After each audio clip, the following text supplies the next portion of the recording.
একটা কঠিন সময় আমরা অতিবাহিত করছি। অত্যন্ত দুঃখের সাথে খারাপ করে দায় করতে হয় যে এই দেশ, এই মাটি, এই মানুষ আজকে আমরা অবহেলিত বঞ্চিত। একের পরে এই দেশ স্বাধীন করতেছি। যদি হিসাব করেন এই দেশ 4 মাস স্বাধীন হয়েছে। আজকে স্বাধীনতা 53 বছর পরেও যখন এই মানুষ, এই অবহেলিত মানুষগুলো যখন তাদের অধিকার থেকে বঞ্চিত, সামাজিক ন্যায় বিচার থেকে বঞ্চিত, যখন স্বাধীনতা স্বাদ বলতে কি জিনিস তখন যখন বুঝতে পারে না, তখন এই অবস্থায় বুকের তাজা রক্ত দিয়ে সেদিন সর্বস্তরের মানুষকে জাগ্রত করে এই বৈষম্য বিরোধী আন্দোলনকে আরো ব্যবহার করে দেয় এবং এই ফ্যাসিস্ট শেখ হাসিনা এর পতনের জন্য আমাদের দেশের মানুষের বহু ছাত্ররা প্রদান করে, ছাত্র জনতা একটা গঠন করে। আমি সেই যে ছাত্র জনতা যারা শহীদ হয়েছে তাদের রুহের মাগফিরাত কামনা করছি।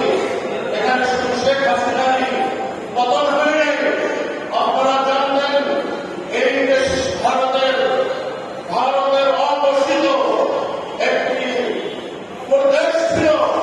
এদেশের প্রধানমন্ত্রী যখন চীনে গেল তখন ভারতের প্রধানমন্ত্রী শ্রী নরেন্দ্র মোদী অনুমতি সাপেক্ষে যেতে হয়েছে।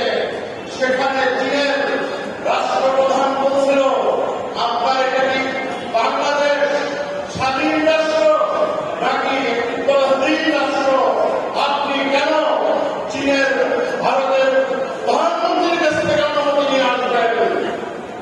সংগ্রামী বন্ধুগণ, আগামী দিন আমি যে আয়াত কারিমা থেকে তেলাওয়াত করেছি, আল্লাহ রাব্বুল আলামিন আপনাকে আমাকে খেলাফতের দায়িত্ব দিয়ে এই দুনিয়াতে পাঠিয়েছেন।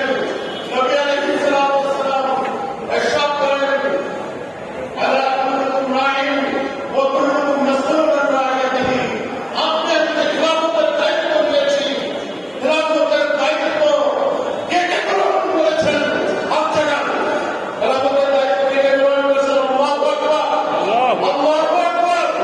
যদি খেলাফতের দায়িত্ব গ্রহণ করে থাকেন, আমার নবীরা দুনিয়াতে এসেছিল খেলাফত প্রতিষ্ঠার জন্য।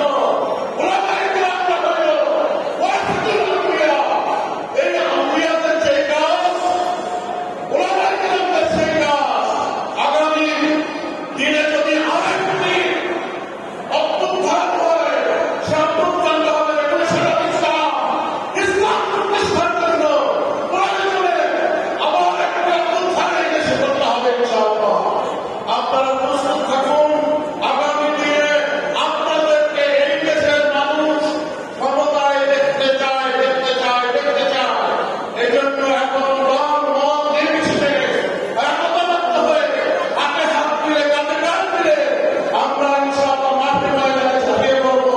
সর্বশেষ আমি কবি ইকবালের একটি কবিতা বলে আমার বক্তব্য এখানে শেষ করছি। তৌহিদ কি আমানত सीनों में है हमारा, आशा नहीं मिटाना नाम कैसा हमारा। चीन अरब हमारा, हिंदुस्तान भी हमारा, मुस्लिम है हम, वतन है सारा जहां हमारा। हजरत उलमाए किराम, আপনাদের উপস্থিতির জন্য আপনাদেরকে ধন্যবাদ জানাই। আপনাদের